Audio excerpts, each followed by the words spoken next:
جو تم کو بخار چڑھا ہے اللہ اس کے ذریعے تمہارے گناہوں کو معاف کر رہا ہے۔ اور ایک شخص تھا جو حضور صلی اللہ علیہ وسلم کے درمیان راستے میں کچرے ڈالتا تھا، حالانکہ یہ غیر مسلم تھا، لیکن میں یہ بتا رہا ہوں اگر آپ بیماری کو نحوست سمجھتے ہیں تو میرے نبی صلی اللہ علیہ وسلم بیماری کی عیادت پرسی کے لیے گئے تھے۔ بیماری نہ نحوست ہے اور نہ نحوست کی وجہ سے بیماری آتی ہے، بلکہ جب بیمار ہوتے ہیں، بخار چڑھتا ہے، تو اس کی وجہ سے جو آپ کو جتنی تکالیف ہوتی ہے، تکالیف کی وجہ سے اللہ تبارک و تعالیٰ آپ کے اجر کو بڑھاتا ہے، آپ کے گناہوں کو معاف کرتا ہے، آپ کے اکاؤنٹ میں نیکیاں لکھتی ہیں۔ اور حضور صلی اللہ علیہ اگر بیماری نحوست والی ہوتی تو حضور صلی اللہ علیہ وسلم کو بیماری نہ آتی۔ حضور صلی اللہ علیہ وسلم بیمار ہوئے نا، بیمار ہونے کے بعد ہی آپ کا انتقال ہوا۔ اس لیے دوستو بیماری نہ نحوست ہے اور نہ نحوست کی وجہ سے بیماری آتی ہے۔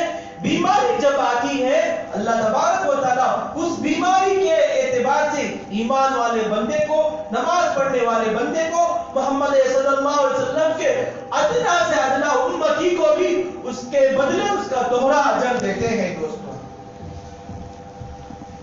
سفر المظفر کے اعتبار سے جو چند موٹی موٹی باتیں تھیں میں آپ کے سامنے رکھا۔ دعا فرمائیں کہ اللہ تبارک و تعالیٰ کہنے سے سننے سے زیادہ عمل کرنے کی توفیق عنایت فرمائے۔ آمین وآخر دعوانا ان الحمدللہ رب العالمین۔